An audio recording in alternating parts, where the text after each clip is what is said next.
Hello plant lovers, it is Matthew in Melbourne welcoming you back to my channel. Thank you very much for finding me. If you're new here, I grow cold, cool, intermediate orchids here in Melbourne, Australia, either outdoors or indoors or not at all. Because I don't have a greenhouse or grow lights or humidifiers, etc., no equipment, so I am a complete amateur stumbling my way through growing this type of orchid. So if that is of any interest to you, do hit subscribe. I post every week. And look, perhaps we cannot get past this extraordinary bloom of this wonderful orchid, which has finally flowered for me after, I think, 3 years. Yes, plant lovers, this is, now I am presuming it's a Laelia because the tag only says Rosey Tiger. And Google as I may, I really can't find much information about it at all. I can't find what its parents were, it's not on orchid roots, blah, blah, blah. So looking at the shape of the flower, it looks very much like a Laelia. So let's assume it's a Laelia hybrid called Rosey Tiger. Not sure where the tiger comes in. But I have just had no luck with sort of Cattleya, Laelia types of orchids here in Melbourne, which are supposed to do very well, particularly Laelias, because they're often colder climate orchids. Just saying, not working for me. Maybe it's a light issue, maybe it's my touch, who knows what it might be. Anyway, I am not great at that group of orchids. So imagine my delight and surprise when I got this single bloom from this plant. And as we can see, the plant is relatively large and really should have flowered a couple of years ago. So I'm not really sure what I'm doing right or what I'm doing wrong. So clearly something is working a little bit that it's bloomed thus. I feel, and perhaps you Laelia experts out there can tell me, that you can get more than one bloom on a spike. And I had 3 new growths mature at the same time, and I would have thought that each of those was capable of blooming as this one has. Why didn't the others?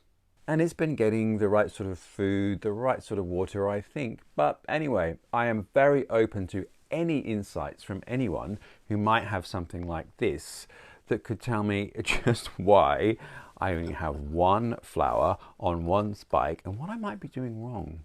Of course, I might be doing nothing wrong, and this plant just may have taken some time to get used to me and its location. And so talking of which, let us step back in time, as Kylie Minogue said, and I'll show you outside where this plant is living. So let's go and see where this baby lives. And as I said, it is outdoors all year. And if you have watched my epic grow space video, you'll know exactly where we're going. Yes, outside, here we are. So there's the plant, and it's actually sitting in an old terracotta chimney pot, which I think is really quite beautiful. And it's on the edge of the garden, so it gets easterly morning sun there, and then it gets northerly sun there in summer. And as you can see, polycarbonate roof, so it gets filtered bright indirect light all the time. And in summer it gets quite strong direct morning light, and in winter it's getting relatively beautiful, even ambient light. So tell me what you think. Is that the right spot for Rosey Tiger to lurk?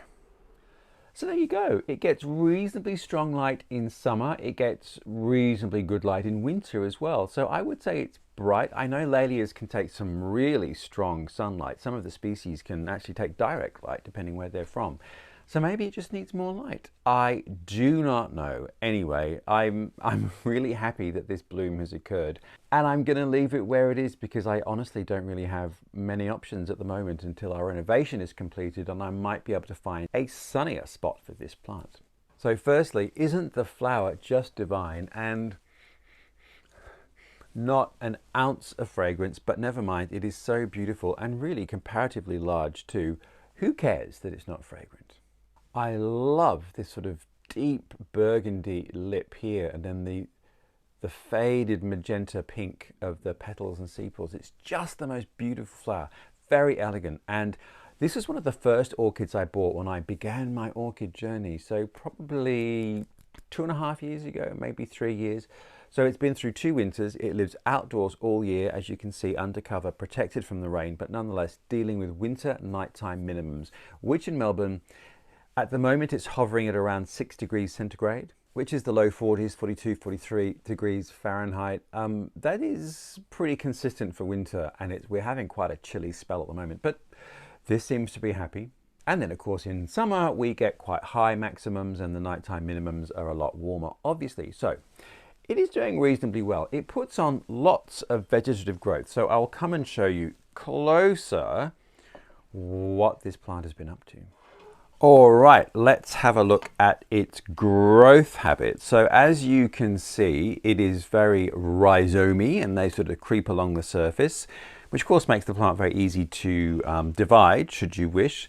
And I bought this early days of my orchid career, and I think it was a smallish division with probably about maybe 4 or 5 pseudobulbs in the middle there. So it's grown gangbusters, and it's actually got 3 growth points. So as you can see, you get the rhizome sort of extends, it grows into a new pseudobulb. It's flowered in this case, and then from some point along the base of the pseudobulb, you get the next year's growth. And you can actually see that with this one, it's actually branched, so I might be getting more directional growth, which is great.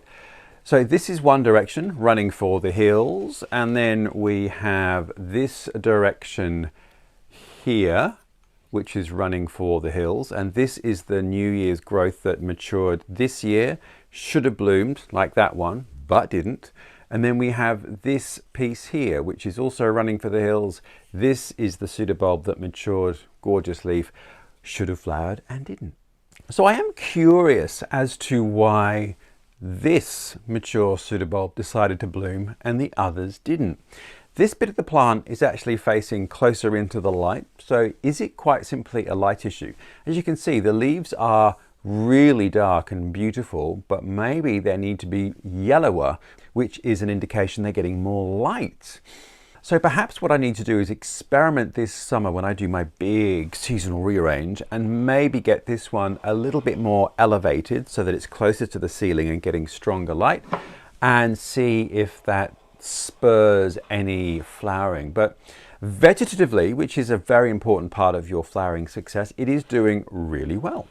And as you can see, as I go into a lower plinth for it, it is in a terracotta pot, because I am a terracotta pot kind of guy, as you might know.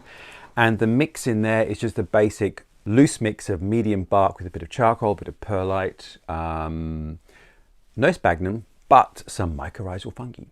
And if you're interested, I did make a potting video about the different mixes I use, which I will link below and above. And given its growth, I might have to repot it quite soon, but I don't think I will this year. I think I'm going to wait till next year, so next spring perhaps, and put it in a wider but shallow pot, so it's not any deeper particularly, but just a bit wider, giving these growths some room to spread and bloom. And the flower is just sensational, and the more that I'm looking at it here, the more I'm just in love with it. Look at that really sort of deep maroony color lip and that little splash of yellow, and then these magenta, almost sort of degradé colors coming out here on the petals and sepals. It's just the most beautiful thing. So watering wise, as you can see where it is, in the warmer parts of the season, it's literally just watered by a hose, dries out very quickly, evaporates very quickly. In winter, I water it much less, and I water it with a can, so it's much more specific. So I don't want to drench it, because you don't want orchids to be cold and wet. And as you can see, this one is growing outdoors all year. And the winter nighttime minimums can hover at around 6 degrees, which is the low 40s Fahrenheit, 6 degrees centigrade, about 42, 43 Fahrenheit.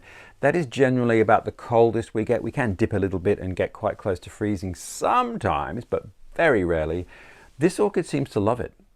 And then conversely, in summer, we can get quite high maximums and relatively warm nighttime minimums. So it's dealing well with the slings and arrows of outrageous Melbourne weather.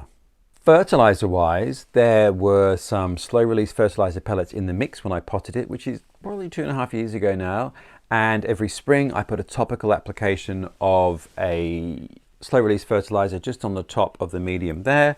And then in the warmer months, it gets a diluted liquid feed. It could either be an orchid-based fertilizer, or it could be more of a tonic, which is like a seaweed-based or a worm water-based sort of tonic-y liquid feed. Either way, maybe every 3 waterings I will do that in the warmer months, which is sort of spring all the way through to autumn, depending on when autumn gets really cold.